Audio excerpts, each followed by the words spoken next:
Zero इस तरह से था कि 2012 से पहले जितनी भी कंपनीज़ पाकिस्तान में ई-कॉमर्स को रन कर रही थी, वो सारी ज़ीरो सेल्स के साथ जो है ना खड़ी हुई थी।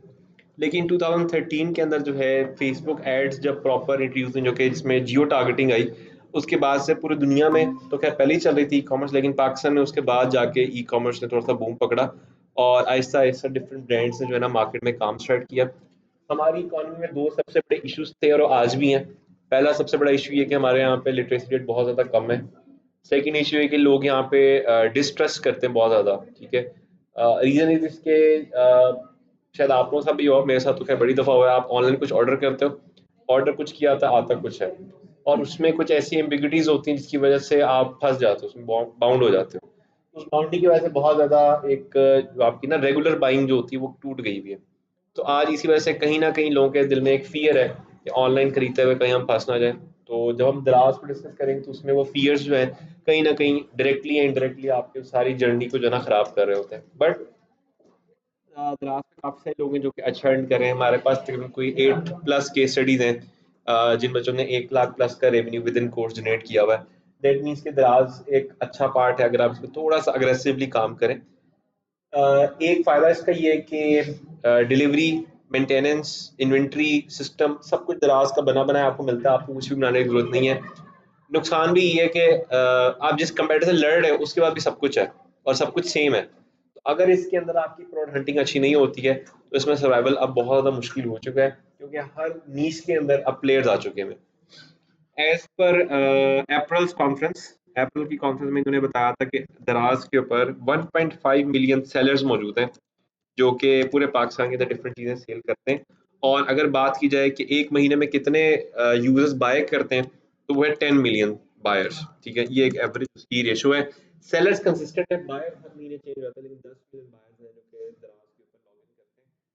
इमेजिन करते हैं हर बार एक आइटम खरीदता है, तो ईच सेलर के अगेंस्ट जो है वो तकरीबन 8 टू 9 बायर जो है मौजूद हैं, जो कि बहुत ज़्यादा कम है अगर इन टर्म्स ऑफ आप बात करें रेवेन्यू की। लेकिन हर बायर डिफरेंट चीज़ें बाय कर रहा होता है, तो सेल्स बहुत ज़्यादा है। 50 करोड़ से ज़्यादा प्रोडक्ट इंडेक्स है दराज के ऊपर।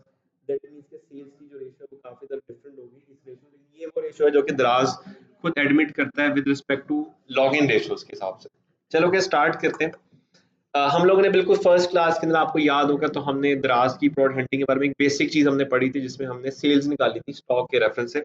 आज हम लोग उसी चीज़ को थोड़ा सा और अपग्रेड वर्जन में पढ़ेंगे और अंडरस्टैंड करेंगे कि वो कैसे जो आप सेल्स निकालते हैं वो आपको बाकी सारी चीज़ें भी अब आपको निकाल लेनी चाहिए, ठीक है? सबसे पहली चीज़ दराज के ऊपर आप क्या करते हैं, जो हमने पहले भी डिस्कस किया हुआ है, वो ये कि आप नीचे जाके पहले कमेंट्स चेक करते हैं और ये चीज़ वेरीफाई करते हैं कि प्रोडक्ट जेन्युइन है कि नहीं है। बहुत सारे लोग फेक भी बैठे हैं और ये देखो जैसे ये पिक्चर है, ये एक जेन्युइन पिक्चर है, ये पिक्चर है, ये जेन्युइन पिक्चर है, ठीक है? ये पिक्चर लगी हुई है, ये जेन्युइन पिक्चर है, इसका मतलब है कि ये वाक़ई में प्रोडक्ट सेल कर रहा है।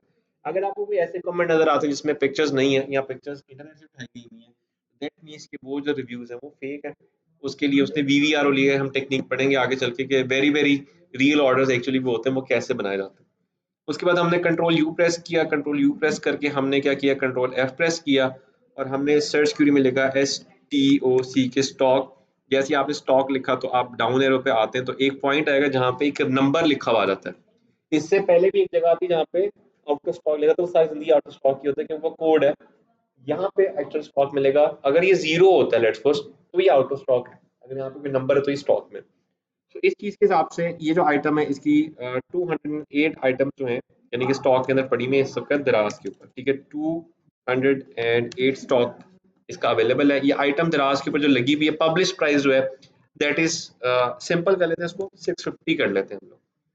अच्छा, अब ये हमें पता चल गया कि 280 को अगर हम मल्टीप्लाई करेंगे 650 से, तो ये नेट रेवेन्यू है जो कि ये प्रोडक्ट जनरेट कर सकती है, ठीक है? लेकिन इसकी जरूरत नहीं है हमें, क्योंकि इसको ऐड करके या माइनस करके कोई भी सिस्टम में फायदा नहीं होगा।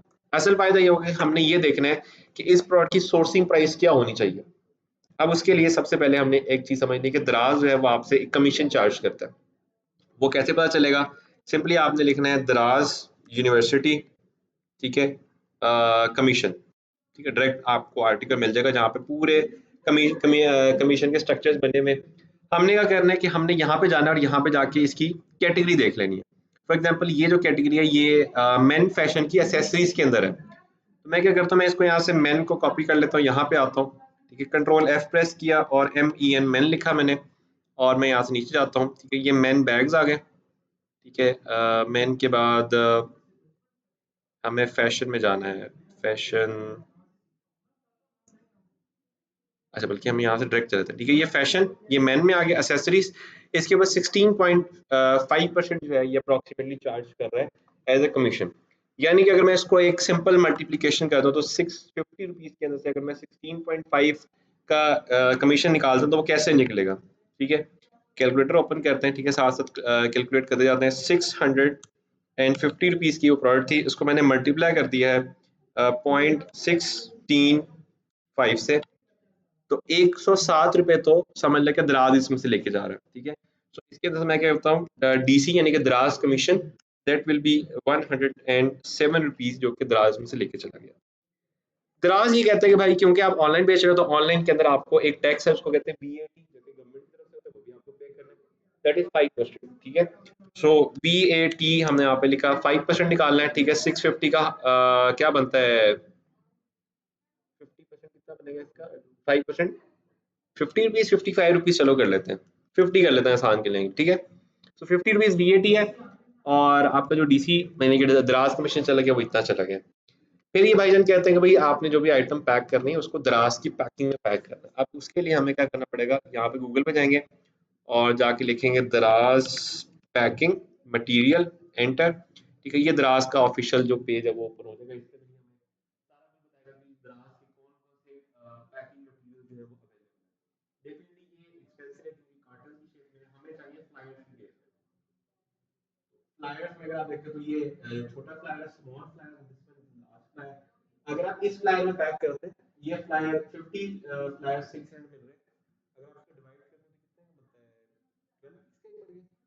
50 फ्लायर को 600 डिवाइड कर दें उसको, हाँ 12 पीस का एक फ्लायर आपको कॉस्ट कर रहा है, विच इज वेरी कॉस्टली। ठीक है, लेकिन आप इसके अलावा किसी और चीज में पैक नहीं कर सकते। ठीक है, सो हमने क्या किया, हमने यहाँ पे एक पैकिंग प्राइस डाल दी and that is minimum 12 rupees. Maximum में अगर आप जाए तो वो तो बहुत महंगे महंगे भी, लाइक अगर आप यहाँ जाते हैं कार्टन के अंदर, तो ये जैसे कार्टन है ये तो अच्छा खासा एक्सपेंसिव कार्टन है, ये तो ईच कार्टन आपको कहीं 50 to 100 रुपीज की रेंज में शायद कहीं ना कहीं कॉस्ट कर रहा होगा। खैर वापस आते हैं, सो 8 रुपीज की हमारी, सो 12 रुपीज की हमारी ये कॉस्ट चली गई। उसके बाद डेफिनेटली एक और कॉस्ट भी है, हमने उसके ऊपर एक प्रिंट करके क्यूआर कोड अटैच करना होता है। ठीक है, तो प्रिंटिंग में अगर आप देखें तो 3 रुपीज का पेपर है, 2 रुपीज की आप जो लोग अपने प्रिंटर से प्रिंट निकालते हैं, तो आपको 5 रुपीज की कॉस्ट उसकी भी पड़ रही है, प्रिंट की कॉस्ट। अच्छा, अब दराज क्योंकि लाहौर के अंदर काफी एक्सक्लूसिव काम करे, तो दराज के 4 स्टोर्स अवेलेबल है लाहौर में। एक इकबाल मार्केट के अंदर अवेलेबल है, डीएचए में अवेलेबल है, अंदरूल लाहौर में अवेलेबल है, और एक वेलेंशिया के पास सुना है मैंने, जोटा में भी है। तो 5 हो गए। एक कॉलेज रोड पे, कॉलेज रोड वाले जिसकी मैं बात करूँ, जो टाउन में और साइड पे करके, वलेंशिया से जब आप सॉरी वाबरा टाउन वाली साइड पे जब मुड़ते हैं ना आप, जो गोल चक्कर से थोड़ा सा पीछे करके वो आता है। मेरे पास जैसे 4 की टेल है, शायद 5 हो गए। तो अब क्या करना पड़ता है कि आपको जो जो भी आप पैक करते हो वो पैक करके आपको उनके ऑफिस डिलीवर करना पड़ता है। एक ऑप्शन ये होती है, नहीं तो टीसीएस और लेपर्ड में भी डिलीवर कर सकते हैं। हाँ, फोर्थ ऑप्शन ये हो सकती है आपके पास, अगर आपके पास 20+ पार्सल्स पर डे, तो फिर बाइक आती है दराज की, आपके घर से डिलीवर मतलब पिक कर लेती है। और अगर 100+ ऑर्डर है तो फिर दराज की वैन आती है जो कि पिक कर लेती है।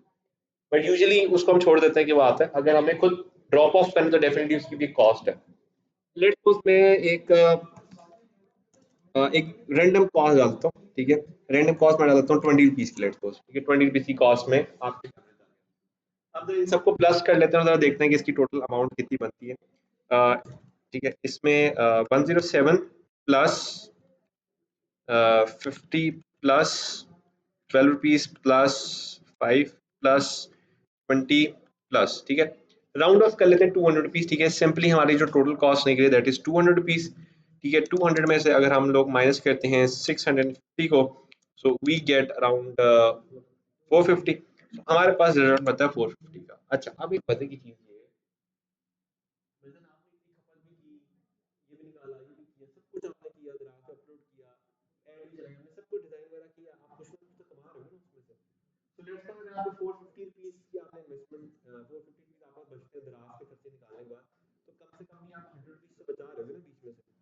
सो लेट्स सपोज मैं कहता हूँ कि यार अगर आप 100 रुपीज बचा रहे थे, तो फिर से आपके क्या होता है, 100 आपकी प्रॉफिट के हो गए, और 100 में से आपने 450 को माइनस जब किया तो इट बिकम 350 रुपीज। अगर आपको ये आइटम आप मार्केट में जाते हैं, जैसे ये एक आइटम अभी हम जो देख रहे थे, ये वाली आइटम खोली थी हमने, ओ बंद कर दी हम, अच्छा नहीं यही वाली थी, इसमें वो चेंज हो गया, ठीक है। If we are selling this item, ठीक है, अब ये क्लिक नहीं हो रहा है इसके ऊपर। If we are selling this item, this product, और ये प्रोडक्ट 650 रुपीज की है, और अगर हमें ये आइटम 350 रुपीज की नहीं मिलती है, so we are not making good sum of money out of this, ठीक है। तो इस प्रोडक्ट की प्राइस 350 से नीचे होगी, ये तो कंफर्म बात है, मतलब बड़ी बात है, होलसेल के अंदर ही आपको 280 टू 90 का मिलता है आराम से। तो कहीं ना कहीं हमने जो वैल्यू निकाली है बिल्कुल ठीक है। लेट्स फॉर आप हार्डवेयर जाते हैं, आपको ये वाली आइटम वो कहता है भाईजान आपको ये आइटम मिलेगी 400 में, दैट मींस के जो आइटम की जो प्रोडक्ट का रेट आपको मिला वो ठीक नहीं, that should be at least 350 rupees. अच्छा, अब हमारे पास सबसे पहले क्या आ गया, एक तो हमारे पास सारे एक्सपेंस आ गए जो कि दराज चार्ज कर रहा है, दूसरा हमारे पास ये भी आ गया कि हमारे पास sourcing price, minimum sourcing price क्या होना चाहिए, 350 से आप जितना नीचे जाएंगे उतना आपका प्रॉफिट बढ़ जाएगा, 350 से आप जितना ऊपर जाएंगे उतना रिस्क जोन में चले जाएंगे, क्योंकि वैसे टेक्निकली दराज के ऊपर लोग कहते हैं कि 30% का मार्जिन होना चाहिए, यानी कि दराज की कॉस्ट निकाल के आपके पास, मतलब सॉरी एक्चुअल नेट प्राइस के ऊपर आपको 30% का मार्जिन होना चाहिए बीच में से, यानी कि इस प्रोडक्ट के ऊपर कम से कम इसको 150 रुपीज तक या 200 की रेंज में उसको कमाना चाहिए था इस फॉर्मूला के हिसाब से मिनिमम। लेकिन इसमें अभी हमने 100 का मार्जिन रखा, लेकिन मैंने आपको बताया कि 380 390 के अंदर भी, सॉरी 280 टू 90 के अंदर आपको ये मिल जाती है वाली चीजें। अच्छा, अब हमने ये भी वेरीफाई करना है कि ये आइटम कहाँ से आती है। अब हमें वैसे तो पता है कि ये बाहर से आती है, लेट्स सपोज आपको नहीं पता तो फिर आप नेक्स्ट केस में क्या करेंगे, आप लोग जाएंगे अलीबाबा के ऊपर, और अलीबाबा पे जाके चेक करेंगे क्या इस आइटम की अंदर वेरिएशंस मौजूद हैं। कोई भी ऐसी प्रोडक्ट लाइन जिसके अंदर वेरिएशंस ज्यादा मौजूद है, वो प्रोडक्ट लाइन बड़ी मजे की होती है। उसकी रीजन क्या है, आप अगर शालमी में जाते हैं ना, तो शालमी में ना एक एरिया जहाँ पे ना वॉचेस की मार्केट है पूरी। वॉचेस की मार्केट में ना कुछ शॉप वाले जो कि ए प्लस कॉपी रखते हैं, कुछ के पास ए कॉपी होती है, किसी के पास बी प्लस है, किसी के पास बी है। बिलीव मी, आप बी कॉपी को और ए प्लस कॉपी को सामने रखते हैं, आपको समझ ही नहीं आएगी कि ए प्लस कौन सी है वो कौन सी है, वेट सेम, हर चीज डिटो को भी सेम। सिर्फ जब आप यूज करते हैं ना उसको कुछ ऐसा, उसके बाद आपको समझ आ जाती है कि बी वाले का थोड़ा सा रंग उतर जाएगा, फेड हो जाएगा, उसकी टिक टिक की आवाज आ रही होगी, या ए प्लस की आगे उसकी नहीं आ रही, तो फर्क आपको फील होगा काफी टाइम के बाद, जेन्युइन और उसमें। ये सब क्यों खोलते हैं?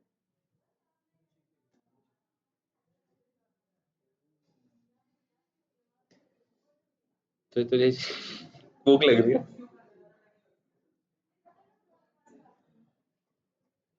अच्छा, अब क्या सीन है इसके अंदर कि हमने क्या करना है, हमने उस प्रोडक्ट का नाम पहले देखना है, उस प्रोडक्ट का नाम क्या है, ठीक है। अब इस प्रोडक्ट का नाम है i7s, ठीक है। हम सिंपली जाते हैं अमेजोन उस पे अलीबाबा पे, i7 प्लस, प्लस था एस था, एस था सॉरी, ठीक है। लेट्स सर्च इट आउट, ये वैसे एक बड़ी कॉमन प्रोडक्ट है तो ये इजीली मिल जाएगी हमें।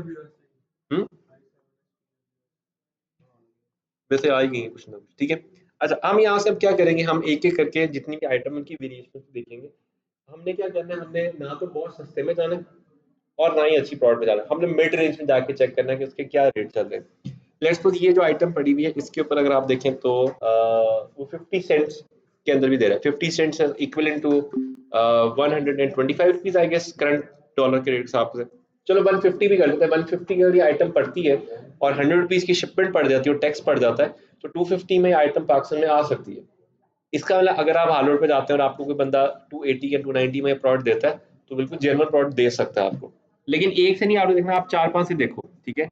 अच्छा, यहाँ पे थोड़ा एक्सपेंसिव हो गया, इसका मतलब ये अच्छी क्वालिटी का होगा, ये $2, अच्छा ये तो कुछ और आ गया, ठीक है। $1.8 ये भी एक्सपेंसिव है। अच्छा, एक और आ गया फिर से 0.65 सेंट्स, ठीक है, मतलब 65 सेंट्स के अंदर सॉरी आ गई है, ठीक है। 99 सेंट, 99 सेंट, 199 सेंट्स, ठीक है। फिर से 99 सेंट, तो हमारे पास यहाँ पे मल्टीपल वेरिएशंस आ गई हैं। अब हमने क्या करना है, हमने एक एक करके हर आइटम को ओपन करना। जैसे ये आइटम थी 50 सेंट में, सबसे सस्ती आइटम यही है। हमने इस आइटम को चेक करना है, इसके नीचे ना सारी डिटेल लिखी होती है इसकी, कि इस ये प्रोडक्ट जो है वो क्या है, इसके अंदर लाइक क्या चीज़ें बेहतर हैं, क्या चीज़ें बेहतर नहीं है, सारी चीज़ें यहाँ पे लिखी होती हैं। स्टिल अगर आपको आइडिया नहीं होता कि यार ये क्या चीज़ है, तो आप लोग क्या करें, यहाँ पे एक ऑप्शन आती है कॉन्टेक्ट सप्लाई की, आप उससे पूछते हैं कि इसमें मटेरियल कौन सा है, इसमें ब्लूटूथ का यूनिट कौन सा लगा हुआ है, वाईफाई का यूनिट कौन सा है, स्पीकर कौन से लगे हुए हैं। हर तरह के स्पीकर के नाम होते हैं, हर ब्लूटूथ डिवाइस का भी एक कोड होता है, वो आपको 0081 कहेगा कि जी ये कोड था आपका। आप गूगल पे जाके चेक करें कि उसकी क्वालिटी कितनी अच्छी है, ठीक है। सेम तरह की 100 200 टाइप की क्वालिटीज मौजूद है। शिंजिन में दुनिया की सबसे बड़ी आईटी मार्केट है, और कहते हैं वहां पे कुछ ऐसी आइटम है जिनकी 1 1 लाख वेरिएशंस मौजूद हैं। मतलब आप एक ये माउस है जहाँ तो उसकी 1 लाख वेरिएशंस होंगी क्वालिटी के अंदर, कि आपको किस क्वालिटी का किस प्राइस में चाहिए, ठीक है। पाकिस्तान में ये जो शहबाज शरीफ वाला लैपटॉप हुआ है, कहते हैं कि ये चाइना मेड है ना, ये भी तो जो हायर वाले आए थे लास्ट, जो टच स्क्रीन आते हैं, कहते हैं कि वो इन्होंने जो है ना बड़ी लो क्वालिटी बनाए थे, और कहते हैं कि 23,000 पीस ईच लैपटॉप की कॉस्ट थी इनकी, और इन्होंने बजट में से निकाले थे 80,000। 1 लाख लैपटॉप के इवेज अगर आप सिर्फ कैलकुलेशन लगा लो तो कितना पैसा इन्होंने प्लस किया, ठीक है। लेकिन अगर आप उस लैपटॉप को यूज करते हो ना तो आपको पता नहीं चलता कि इसकी क्वालिटी लो है। हम्म। हाँ। नहीं, मैंने यूज किया, मुझे मेरे पास था, तो मैंने काफी रफ यूज किया है। मतलब हमारे घर में छोटे बच्चे तो उनको दिया होता तो वो खेलते रहते, तो कभी मतलब इशू नहीं। हाँ, ये है कीपैड शीपैड नहीं चलता उसका। हम्म। हम्म।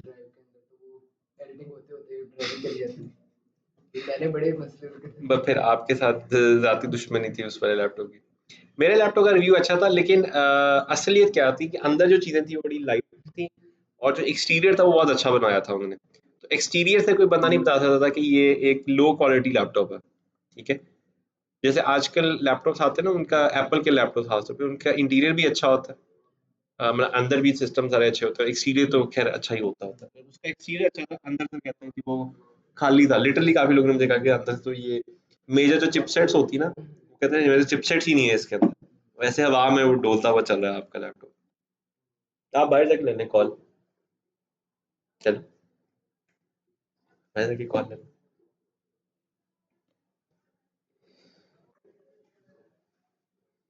अच्छा, अब इसके ऊपर थोड़ी सी आपकी रिसर्च होनी चाहिए।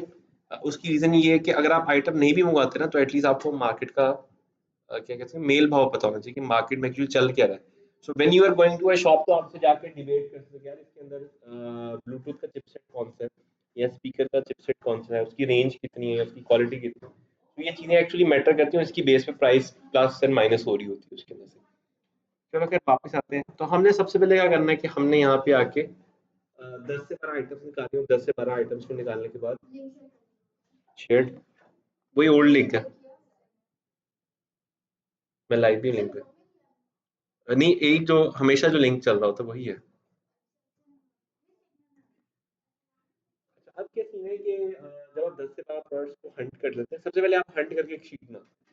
The next part is going to be, आप सोर्सिंग के लिए जाएंगे, और पहले सोर्सर से जो भी उसका डाटा वो लेके आएंगे, ठीक है। तो दराज पे आपने जब काम करना, तो आपके पास ऐसे नहीं कि आपके पास पॉकेट में 3 प्रोडक्ट्स पड़ी हैं और आप जाके आपने काम शुरू कर दिया।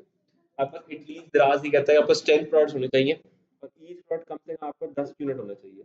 यानी कि इन शॉर्ट आपके पास 100 प्रोडक्ट्स होने चाहिए एटलीस्ट, अगर आपने दराज पे काम स्टार्ट करना है, ठीक है। और वैसे रिकमेंड ये कि जितने ज्यादा स्टॉक्स आपको ज्यादा पड़े होते हैं, उतना ज्यादा दराज आपको ज्यादा पुश करता है। दराज पे एक दोस्त ने काम स्टार्ट किया, तो उसने मंगवाए थे मोटोरोला के ना फ्लिप फोन्स मंगवाए थे, तो उसने 40,000 यूनिट मंगवाया। तो दराज ने क्या किया, दराज ने एक तो उसका एफबीडी अकाउंट ओपन कर दिया, यानी कि फुलफिल्ड बाय दराज। में बताता हूँ क्या होता है, काफी मुश्किल होता है वो वाला ओपन करना अकाउंट। दूसरा उसमें क्या था, दराज उसके ऊपर ये जो दराज का ऑफिशियल पेज था उसके ऊपर दराज ने एड्स चला के विद इन लाइक 7 मंथ्स वो 40,000 यूनिट्स बेच दिया उसका, ठीक है। और उसके बाद वो यही काम करता है। वो अभी कुछ दिन पहले वो लेके आया नोकिया के फोन ना, उसके स्क्रीन के राइट और लेफ्ट साइड पे ना बटन्स लगे हुए हैं, गाना आगे पीछे करने, पॉज करने की, वो ना पता नहीं उसका कौन सा 5510 ऐसे नंबर है उसका। तो एक यूनिट उसको पड़ा है 700 रुपए का, और वो इधर उठा के ना 4,000 4800 ऐसे करके रैंडम बेची जा रहे हैं दराज वाले ना। खैर वापस आते हैं। फर्स्ट प्रोसेस हमारा है कि हमने ये देखना है कि हमारा प्रोडक्ट के, और प्रोडक्ट की सोर्सिंग करने के बाद हम लोग सबसे पहला काम ये करेंगे कि हम लोग जाएंगे और दराज के ऊपर एक अकाउंट क्रिएट करेंगे, ठीक है जी। दराज के अकाउंट में बहुत ही सिंपल सी चीज़ें, अपना नंबर डालते हैं, ईमेल वेरिफिकेशन होती है, इन आपका एक बेसिक लेवल का अकाउंट रेडी हो जाता है। इसलिए मेरे पास एक अकाउंट बना हुआ है डेमो के लिए, तो मैं उसी के ऊपर लेके जा रहा हूँ। लॉगिन आप कर लेंगे। जैसे ही आप लॉगिन करते हैं उसके बाद ये 4 पार्ट्स हैं जिनकी इन्फॉर्मेशन आपने उसको देनी होती है। सबसे पहले वो आपसे पूछता है कि भाई आपने अपने स्टोर का नाम क्या रखना है, ठीक है। नाम के अंदर पाकिस्तान में जो ज्यादातर नाम चलते हैं वो लोकल नाम चलते हैं, ठीक है। फॉर एग्जांपल जैसे अगर हम यहाँ पे देखें तो सलमान मार्ट, अली मार्ट, ये मार्ट, वो मार्ट, ये बहुत ज्यादा कॉमन नाम चल रहे हैं। ट्रेजर मार्ट, ग्रुप, इस तरह के नाम बहुत कॉमन वर्ड चलते हैं, तो आप की मर्जी है कि आप कॉमन रख लें। कुछ लोग हैं जिन्होंने बड़े मुश्किल नाम रखे होते हैं इसके अंदर, उसका रीजन ये होता है कि मुश्किल नाम जो होते हैं लोगों को याद नहीं रहते, तो कहीं ना कहीं इन द लॉन्गर रन वो अच्छी ब्रांडिंग नहीं कर पाते। हाँ, अगर आप फेसबुक पे काम कर रहे हैं, उसके साथ आप दराज पे फिर आप जो मर्जी नाम रखें, लेकिन अगर आप खाली दराज पे, तो go with the local name ना, क्योंकि यहाँ पे लोकल माइंडसेट के लोग बैठे हैं।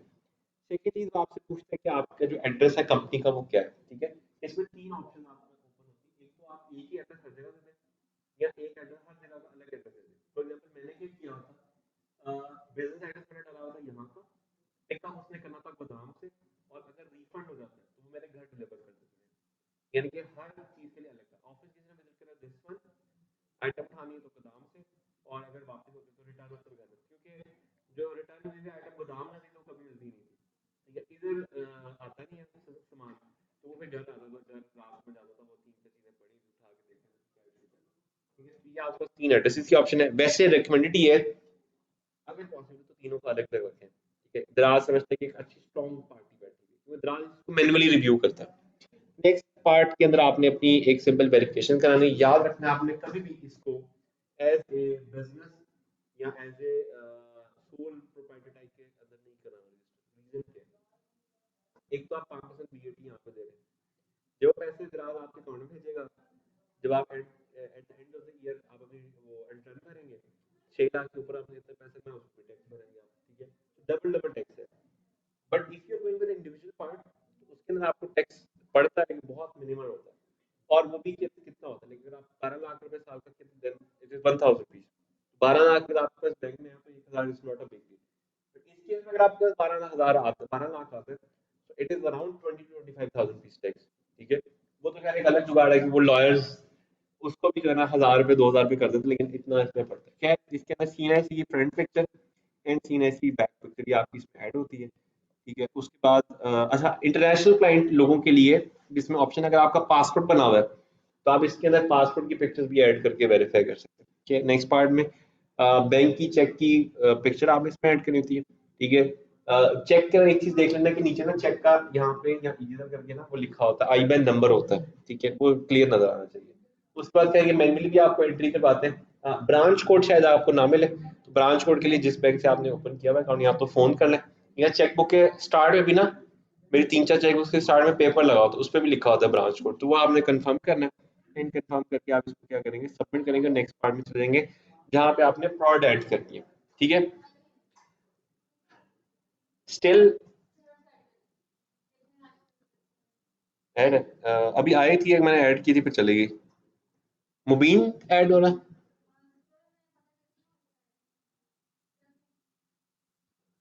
ओके। आजकल जो है क्योंकि द्रास पे लेवल ऑफ कंपटीशन काफी हाई है, तो लोग क्या करते हैं कि प्रोडक्ट के नेम के अंदर कोशिश करते हैं कि ऐसे नाम रखें जो कि इजीली लोगों को याद रह सके। साथ ही आ गया। अच्छा, प्रोडक्ट के नाम में हम क्या करते हैं, फॉर एग्जाम्पल आप एक मोबाइल बेच रहे हैं, ठीक है। लेट्स सपोज आप एक फोन सेल करें, लेट्स सपोज, ठीक है।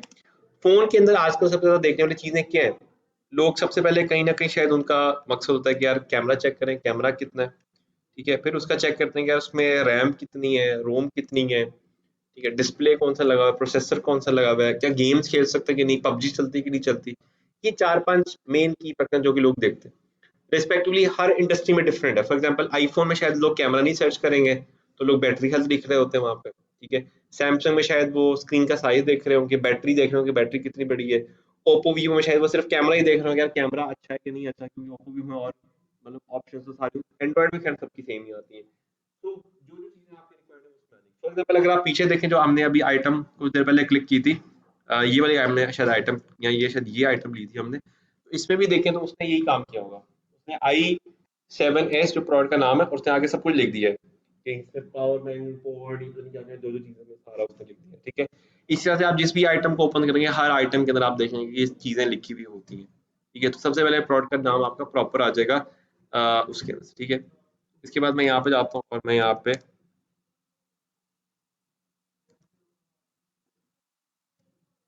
ठीक है, अभी के लिए मैं इसमें टेस्ट आईडी ऐड कर रहा हूँ, टेस्ट।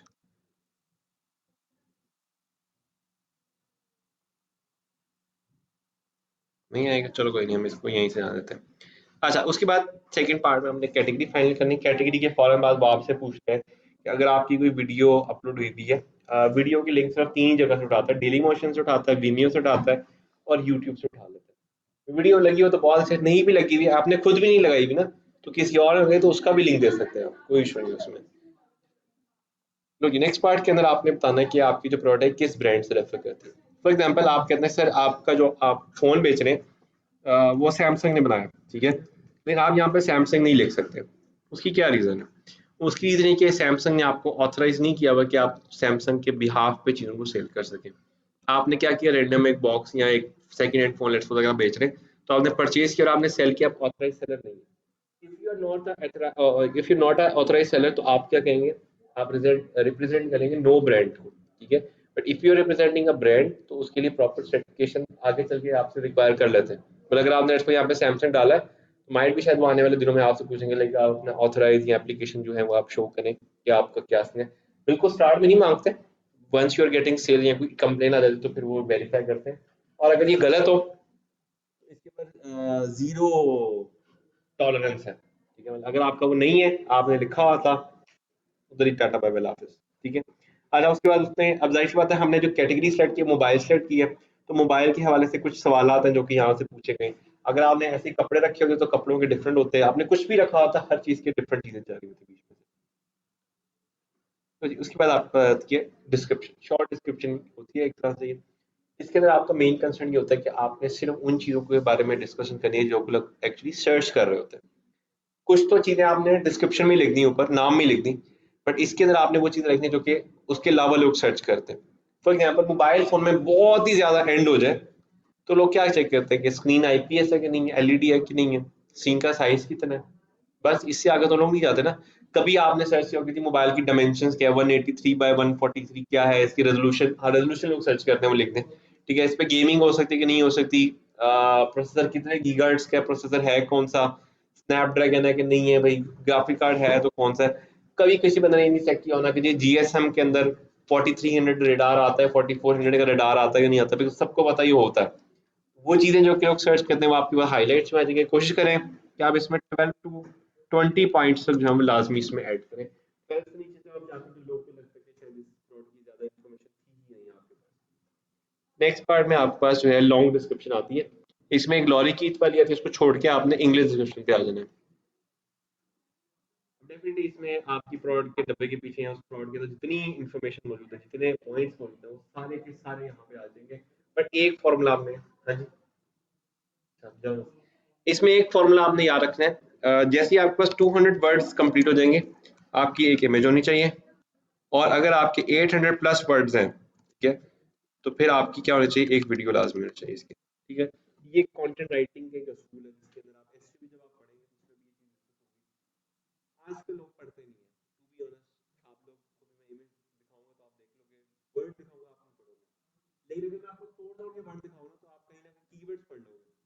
कि जैसे एक मैंने लाइन लिखी जिसका कैमरा बहुत अच्छा है, ये ताले ताले ताले तालियां, पीछे कैमरे की पिक्चर आ गई, तो आपने वहीं से कहा हाँ यार ये कैमरा इसका अच्छा है, ठीक है?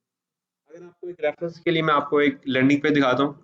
इसमें आईफोन 14 का लैंडिंग पेज दिखाता हूँ मैं आपको, ठीक है? एप्पल के जो लैंडिंग पेजेस होते हैं दुनिया के सबसे बेस्ट लैंडिंग पेज होते हैं हमेशा। जो बेस्ट लैंडिंग पेज होता है दुनिया का वो हमेशा आईफोन का होता है, ठीक है? आप फिर देखो जैसे जैसे मैं नीचे जाता जाऊंगा, टेक्स्ट की रेशियो कम होगी, और जो इसकी एनिमेशन है, जो मेन पॉइंट है वो ज्यादा होंगे, ठीक है? अच्छा, अब यहाँ पे लाइक वो कलर्स की बात हो रही है तो उसने वो कलर्स के साथ उसको दिखा दिया, ठीक है? यहाँ पे फेस अनलॉक की बात हो रही है, उसने वो फेस अनलॉक आपको दिखा दिया। जैसे जैसे जो जिस जिस चीज के बारे में बात हो रही है उस चीज के साथ वो क्या कर रहा है, इमेजेस दिखा रहा है आपको। रिस्पेक्टिवली आपका भी जो मेन काम होगा वो यही होगा कि आप लोग भी इमेज दिखाएं। वैसे एक चीज दिखाता हूँ इसमें, अगर आप ऐसे कर लें तो बड़े मजे की जर्नी है दिखाता है,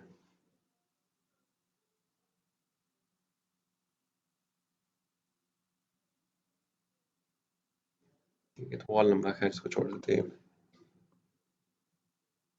ठीक है, मतलब उन्होंने हर चीज़ को डिस्क्राइब किया। अगर आप ये पूरा देख लेना एक दफ़ा, आपको वैसे ही पता चल जाता है कि आईफ़ोन में भी कुछ नया नहीं है, वही सारी पुरानी चीज़ें, बस थोड़ी-थोड़ी अपग्रेडेशन उन्होंने दी हुई है। So main concern is this कि आपकी जो डिस्क्रिप्शन है it should be very catchy and very attractive, क्योंकि इसकी बेस पे लोग जज करते हैं। अब जैसे अगर इस आइटम को ओपन करते हैं ना, इसके नीचे डिस्क्रिप्शन देखते हैं, ठीक है? ये आपके आगे हाइलाइटेड पॉइंट्स, उसके बाद आपके पास आगे ये अच्छा ये चेक करो, उसने साथ ही स्टार्ट इमेज से किया है, ठीक है? इमेजेस लगाई हुई हैं, सारी इमेजेस लगाई हुई हैं, ठीक है? तो उसने क्या किया, कैची इफेक्ट दिया हुआ है कि लोगों को देखते साथ ही समझ में आता है। अच्छा, इसने रैंडम उठाई नहीं इमेजेस, इसने कोई प्रॉपर स्ट्रक्चर नहीं बनाया, ठीक है? लेकिन अगर इसको प्रॉपर स्ट्रक्चर बना के लगाया जाए, तो बड़ी अच्छी खूबसूरत सी इसकी ये बन सकती थी लैंडिंग पेज। खैर, उसके बाद नेक्स्ट चीज़ के अंदर आपसे पूछता है कि आपका जो बॉक्स आप पैक करके भेजेंगे, उसके अंदर क्या होगा, ठीक है? डायरेक्ट पेस्ट हो जाती है। यहाँ पे अगर आप देखें तो ये अपलोड की ऑप्शन है, यहाँ से आप अपलोड जो भी इमेज आप अपलोड करेंगे वो सीक्वेंस में आ जाएगी। अच्छा, बॉक्स के अंदर एक चीज़ आदमी लाजमी याद रखना है, हर चीज़ लिखनी है आपने बॉक्स में। बॉक्स में अगर 2 मैनुअल है ना, तो 2 मैनुअल लिखें, एक स्टिकर लिखें, ठीक है? जो भी चीज़ है बॉक्स की वो लाज़मी होनी चाहिए, वही इसकी बेस पे जो यूज़र है वो रिटर्न कर सकता है, ठीक है? और अगर आपने लिखा हुआ है 1 मैनुअल 2 भी निकला है, तो भी रिटर्न हो जाती है। नेक्स्ट पार्ट में फिर उसने आपसे पूछा है कि जी आपकी जो आइटम है वो किस कलर में, दैट्स व्हाट मैंने कहा जी ब्लैक कलर के अंदर है, और उसको पता है क्योंकि मोबाइल फ़ोन है, तो साथ ही वो आपसे ये पूछता है कि स्टोरेज क्या है उसकी, ठीक है? दैट्स व्हाट मैंने स्टोरेज दे दी 16 जीबी की। तो नीचे देखें एक एसक्यू आ गया कि ब्लैक कलर के फ़ोन का 16 जीबी का वेरिएंट की प्राइस क्या और क्वांटिटी कितनी पड़ी हुई है आपके पास, ठीक है? दैट्स व्हाट आप कहते हैं सर मैं एक और ऐड करना चाहता हूँ, और दूसरा मैं ऐड करना चाहता हूँ गोल्ड के साथ, ठीक है? आप देखें 2 वेरिएंट्स आ गए, दोनों वेरिएंट्स में देखें उसने पूछा ब्लैक कलर और स्टोरेज ये। अब ऐसी मल्टीपल स्टोरेजेस ऐड करी जाएँ, ठीक है? और वेरिएंट्स आने शुरू हो जाते हैं बीच में से। तो एक प्रोडक्ट के अगेंस्ट अगर आपको जितने भी वेरिएंट्स हैं वो सारे आपके इसके अंदर मेंटेन होते हैं एसक्यूज़ के हिसाब से। वो सारा कुछ करने के बाद लास्ट पार्ट के अंदर आपने देना है उसका वेट। वेट के लिए सबसे अच्छा तरीका ये कि किसी भी जगह पे जहाँ पे डिजिटल वेट मशीन लगी होती है, वहाँ पे आप उस प्रोडक्ट को ले जाएँ और वहाँ पे जाके उसका वेट कर लें। वेट में एक्यूरेसी होने की ज़रूरत नहीं है, लेकिन आपकी जो डायमेंशन है इसमें एक्यूरेसी होना लाज़मी है। तो इसका तरीका लोग क्या करते हैं, जो भी आइटम होता है उसको पहले पैक करते हैं। आपकी पैकिंग स्केल की मदद से उसको मेजर करके यहाँ पे मेंशन कर देते हैं, क्योंकि ये सेंटीमीटर्स के अंदर है। तो सेंटीमीटर्स में स्केल से बड़े आराम से आप मेजर करके उसको यहाँ पे लिख सकते हैं। ये वाला पार्ट एक्यूरेट होना चाहिए, इसके अंदर कोई 100-50 ग्राम का प्लस माइनस भेजे तो कोई इशू नहीं होता। ये सारा कुछ करने के बाद आप यहाँ पे देखेंगे तो यहाँ पे लिखा हुआ आ जाएगा कि आपकी जो आइटम है इज इट क्वालिफाइड और नॉट, ठीक है? हमने क्योंकि कैटेगरी वाइज चीजें थोड़ी सी ऐड की तो उसने क्वालिफाई कर दिया। वैसे तो करना नहीं चाहिए था, हमने बहुत सारी चीजों पर खाली छोड़ी हुई है, बट स्टिल ये प्रोडक्ट क्वालिफाई करती है। जैसे ही क्वालिफाई करेगी आपने एक दो बार फिर सारा उसको रीड कर लेना, और रीड करने के बाद आपने यहाँ से सबमिट कर देना।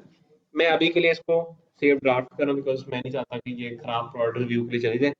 जैसे ही आप किसी प्रोडक्ट को सबमिट करते हैं, क्या होता है, वो आपकी प्रोडक्ट वाले सेक्शन से उठ के चली जाती है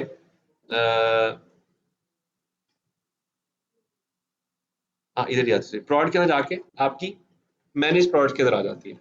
वंस ये product is in the manage product section, यहाँ पे क्या होता है कि मैनुअल रिव्यू होता है, और मैनुअल रिव्यू के बाद आपकी जो आइटम होती है वो ड्राफ्ट में, जैसे ये ड्राफ्ट है, ड्राफ्ट में से उठ के ऑनलाइन में आ जाती है।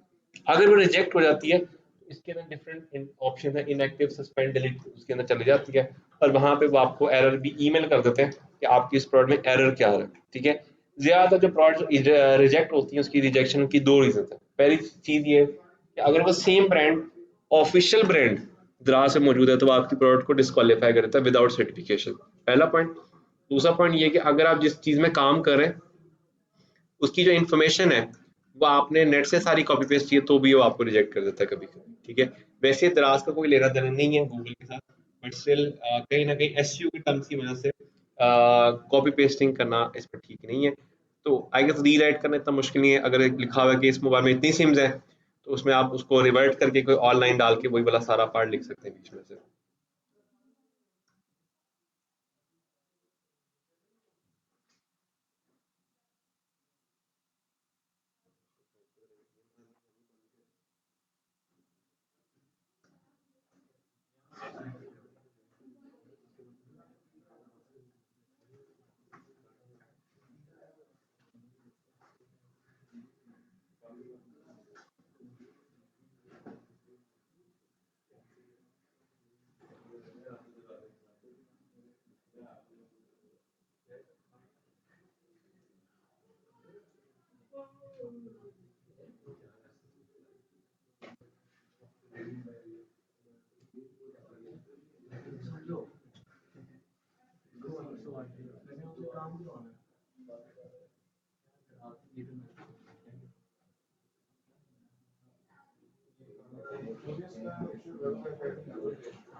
एक मिनट फिर रुका फिर से। चल ठीक है, हाँ एक मिनट फिर रुका फिर। हाँ 16 मिनट हो गए। हाँ जान दो।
यम यम।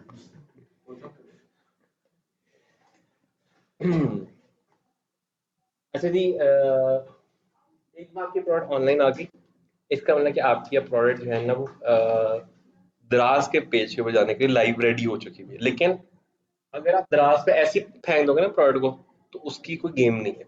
अब उसके लिए आपको क्या करना पड़ता है, यहाँ से जाना पड़ता है प्रमोशंस के अंदर, और यहाँ से आप आते हैं कैंपेन्स के अंदर। अभी क्योंकि मेरी कोई भी प्रोडक्ट लाइव नहीं हुई हुई है, इसी वजह से मुझे यहाँ पे ब्लैंक शो करेगा। लेकिन लेट्स सपोज अगर मेरे पास कोई प्रोडक्ट होती तो मेरे पास यहाँ पे डिफरेंट कैंपेन्स आ रहे होते हैं। जैसे एक कैंपेन हमेशा अवेलेबल होती है दैट इज फ्री शिपिंग। आप फ्री शिपिंग लगा दें, यानी कि शिपिंग के चार्जेस आपको पे करने पड़ेंगे। तो यूजर के पास क्या होता है, फ्री शिपिंग का वो आइकन लगा हुआ रहता है। इसी तरीके से अगर आप यहाँ पे देखो तो यहाँ पे seller picks, seller voucher, bundles, campaigns की काफी सारी ऑप्शंस है जो कि आती रहती है। जिसमें अगर आप देखो तो आजकल 11/11 की सेल आई है। 11/11 की सेल में अगर आपने डालनी है कि नहीं डालनी, हर हफ्ते फ्लैश सेल्स चल रही होती हैं, वीकली सेल चल रही होती हैं, धमाका ऑफर चल रही होती हैं। तो उसके अंदर आप अपनी प्रोडक्ट्स को इन एंड आउट कर सकते हैं। ये बहुत सारी ऑप्शन यहाँ पे आती रहती हैं। अगर आपने दराज पे रेगुलरली काम करना तो डेफिनेटली आपको इस एरिया के अंदर जो है ना अपने प्रोडक्ट को ऐड करना पड़ेगा, ठीक है। प्लस अगर आप ये देखो तो उसने खुद ही लिखा भी हुआ है कि बेनिफिट्स में हम टू टाइम्स आपको बूस्ट भी मिल जाएगा, वहाँ पे 40% एडवांटेज है, एंड 3 टाइम्स ज़्यादा ट्रैफिक जो है ना दराज खुद कह रहा है कि मैं देता हूँ, यानी कि इससे ज़्यादा आपको एडवांटेज मिल रहा होगा फ्री शिपिंग के अंदर। तो इस तरह से यहाँ पे बहुत सारी डिफरेंट चीज़ें प्रमोशंस जो आती जाती रहती हैं, उनको आपको कैश इन कैश आउट करना होता है। इसके अंदर एक और बड़ी मजे की ऑप्शन होती है, वो ये होती है कि अगर आपकी कोई प्रोडक्ट जो है वो बेस्ट सेलर बन जाती है तो उसमें दराज आपसे एक फिक्स कर लेता है अमाउंट के, आप इस फिक्स अमाउंट के ऊपर आप दराज को देंगे। दराज अपनी मर्जी से कभी उसका रेट ज्यादा भी कर सकता है और उसका रेट कम भी कर सकता है, लेकिन दराज आपको फिक्स अमाउंट पे करता है। जो बड़े वेंडर्स होते हैं दराज पे बैठे होते हैं वो इस तरह की चीजें करते हैं। खैर ये डेली सेल्स के अंदर शायद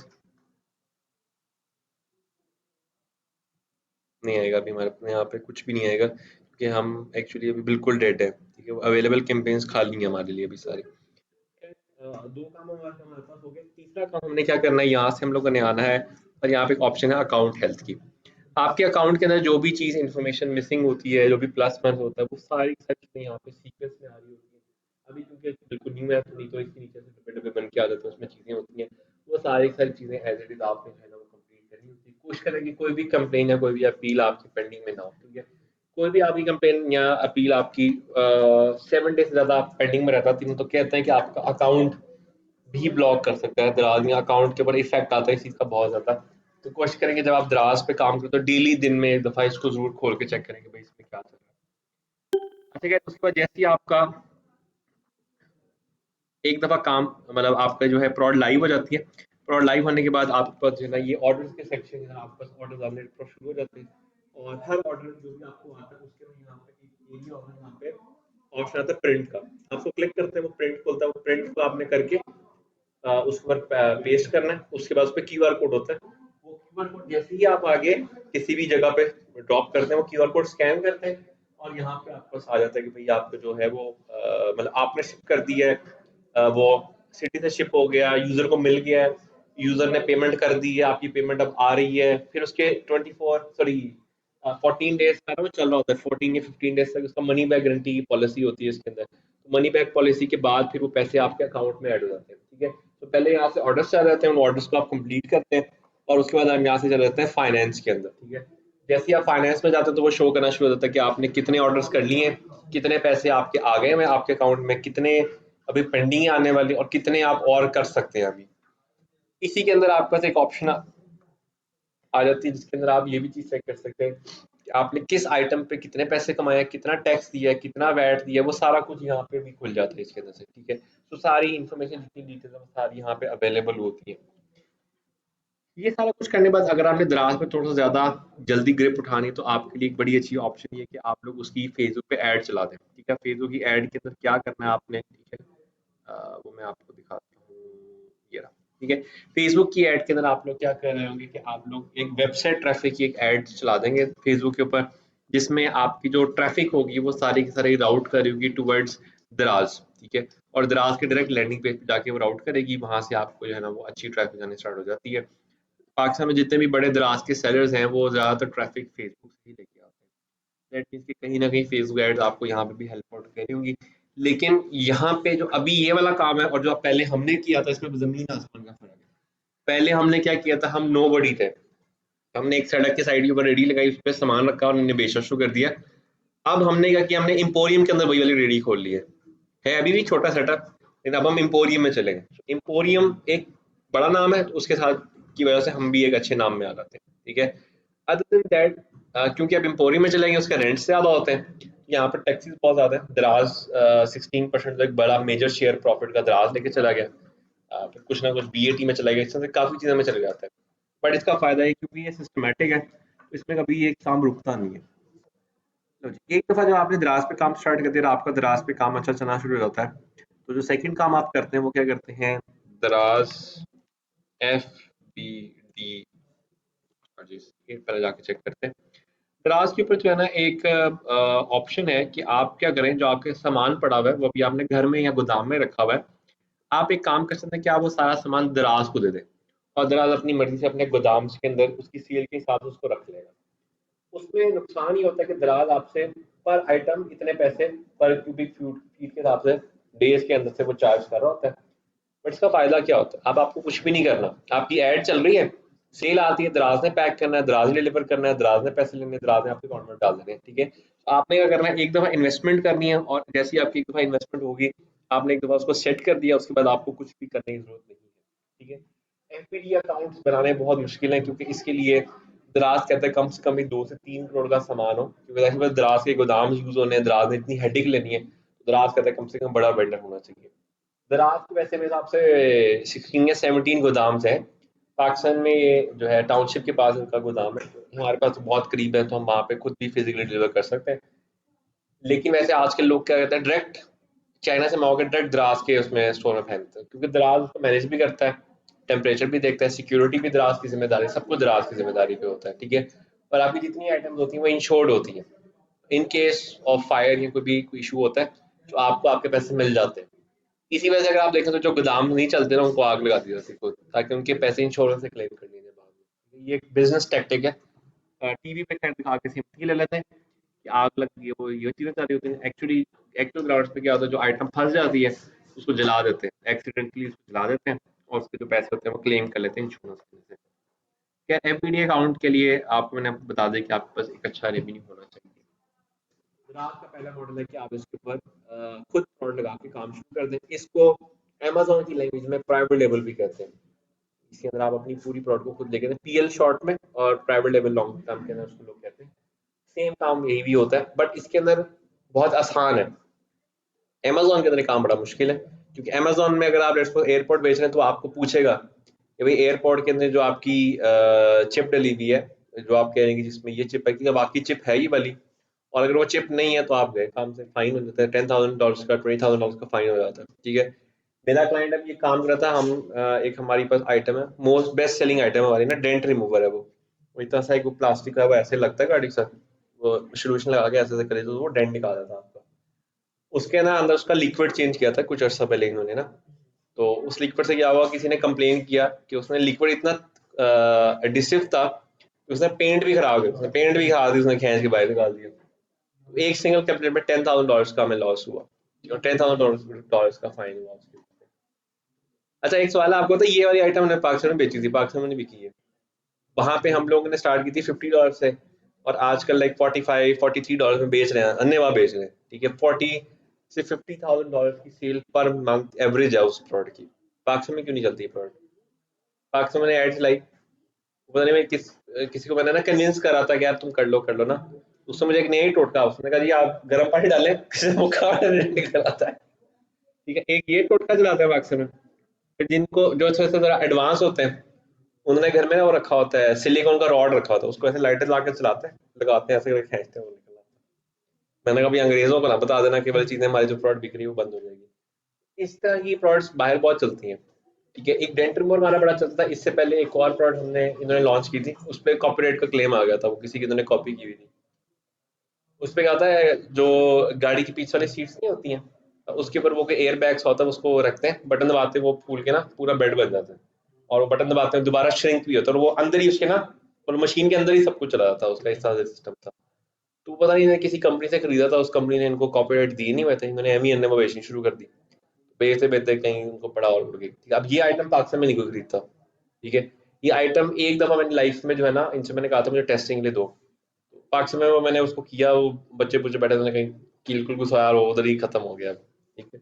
पाक में ये आइटम्स फ्लॉप है, बाहर बहुत चलती है, अन्य बात चलती है। पर आप वो चेक करो, डेंट रिमूवर की जो है ना डेली की 120-130 सेल आ रही होती है, पर हम देख रहे थे यार ये कौन लोग हैं जो पाकिस्तानी हिसाब से देखो तो 12-13 हज़ार रुपए की वो आइटम बनती है, 12-13 हज़ार रुपए की वो आइटम खरीद रहे हैं। हमारे यहाँ तो 20 की वो सिलिकॉन वाली वो भी नहीं देते, गर्म पानी वो बॉल के उस पर डाला, उस पर ऐसा मुक्का मारा, खत्म। और आधी ज्यादातर गाड़ियां ऐसी होती हैं टेंट के साथ ही चलाई जाती हैं, कहता खैर है। चलो खैर, द्रास पे पहला काम हमारा कंप्लीट होता है। नेक्स्ट मुझे बताओ कि आप लोगों ने मर्ज करना है कि इसके साथ चलाना है। अगर तो आपने ऐसे मतलब आप लोग सेपरेटली चलाना चाहते हो तो उसमें एक चीज़ ये है कि आप लोगों के जो होंगे टास्क होंगे वो फिर आपको ज़रा मेहनत करनी पड़ेगी, क्योंकि जो नेक्स्ट टास्क हम लोग करेंगे मिलके, उसमें 3 ऑप्शन है। या तो हम सब लोग मिलके एक यूट्यूब चैनल बनाएंगे और उस पे सब लोग एक-एक वीडियो ऐड कर रहे होंगे, एक ऑप्शन। दूसरी ऑप्शन ये है कि आप सब लोग एक इवेंट प्लान करेंगे और इवेंट करा रहे होंगे। थर्ड ऑप्शन, सब लोग एक ब्लॉग परचेज करेंगे, चलता हुआ ब्लॉग परचेज करेंगे हम लोग, और सब लोग उस पर ब्लॉगिंग स्टार्ट कर देंगे। 3 ऑप्शन है, अभी हम लोग आगे डिस्कस करेंगे किस पे क्या करना है। लेकिन तीनों ऑप्शंस के लिए थोड़े से लोग कम है, मतलब कोई होते ना 15 तक होते हैं, तो फिर बड़ा मजा आता है इनमें। ठीक है, अभी इवेंट्स करा रहे हैं 2-3 बैचेस के बच्चे ना, तो उनके बैच में बच्चे ज्यादा है तो बड़ा मजा आता है उसमें ना। हर स्टूडेंट अपनी क्रिएटिविटी लेके आता है, अपने आइडियाज लेके आता है। वैसे अगर आप लोग डेडिकेटेड हैं तो हम लोग, मैं सिंगल मतलब ऐसे भी जान में। हाँ, एक दो नहीं, आपकी डिजिटल मार्केटिंग में भी बच्चे बहुत हैं। 19।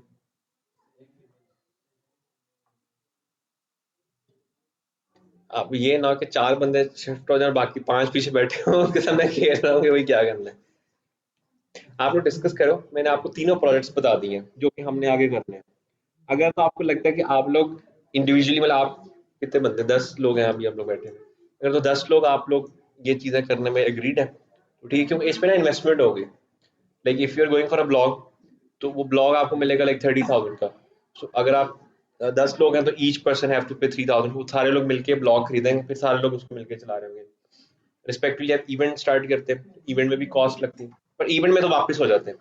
इवेंट में तो आप ने पैसे इन्वेस्ट किए, जिस दिन इवेंट हुआ सारे पैसे आपके रिफंड होंगे, टिकट्स वगैरह आपने बेच के कर लिए। ब्लॉगिंग में 4-5 महीने बाद होंगे आपके। यूट्यूब में इन्वेस्टमेंट नहीं है। यूट्यूब में आपने एक बेसिक चैनल लेके सब्सक्राइबर्स परचेज करने हैं 4,000 के, वो तो कोई इशू नहीं है, सब लोग आई गेस 400-400 में लाएंगे, सब्सक्राइबर हो जाएंगे। बाकी फिर वीडियोस पे मेहनत है आप लोगों की। हाँ, अगर आप तीनों करें तो फिर माइंड ब्लोइंग है, लेकिन स्टेप बाय स्टेप चलेंगे। पहले हम यूट्यूब वाला करेंगे, या जो भी आप पहले करते हैं, फिर दूसरा, फिर तीसरा। ठीक है, इसके बाद फिर यूट्यूब इसका, सॉरी, एसईओ का भी प्रोजेक्ट है आपका। मतलब टोटल 5 प्रोजेक्ट्स हैं आपके। तो लेकिन आपके ऊपर है कि आपने पहले या एक ही कर लें और अच्छा कर लें, वो आपके ऊपर ऑप्शन है।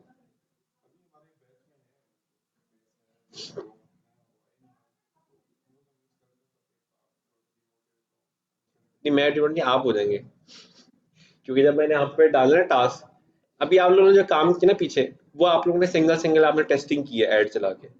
जब होता है ना ग्रुप में काम, तो फिर रातों की नींदें उड़ जाती हैं आपको। चलो एक एग्जांपल के लिए मैं दिखा रहा हूँ, ये आप लोगों के प्रोजेक्ट्स किस तरह के दिख रहे होंगे।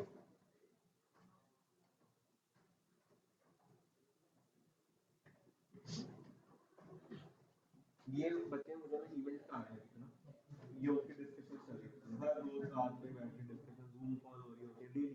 ठीक है, और बीच में एक एक ग्रुप के 3-3 4-4 बच्चे वहाँ पे भी आते हैं।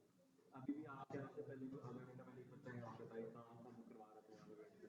इसमें जाहिर सी बात है आपको पूरी हसल करनी पड़ती है, क्योंकि इसमें सिर्फ मार्केटिंग नहीं है जी। इसमें सिर्फ आपकी मार्केटिंग, इसमें सब कुछ आपने ब्रांड बनाना है, उसकी शक्ल बनानी है, उसको कन्विंसिंग बनाना है कि लोग उसको परचेज करें। ठीक है, रिस्पेक्टिवली ब्लॉग में भी यही सारी चीजें करनी पड़ेंगी, यूट्यूब में भी इस तरह से। तो इसके अंदर ना ऑन ग्राउंड काम बहुत ज्यादा है। तो आपने ऐड चलाई, इसमें आपने एक प्रोडक्ट खरीदी, ऐड चलाई, पिक्चर खींची, लगा दी, बात कर ली, बस दैट इज इट, वहां पे यहीं खत्म हो गया। यहाँ पे तो आपने वो पैसे रिफंड करने हैं। मतलब अगर आप इवेंट में 30,000 लगा रहे हैं, तो आपकी ड्यूटी ये होगी कि बाद 30,000 आपने वापस निकालना है। खैर, इट्स ऑन यू। मैंने वैसे ये देखा कि जब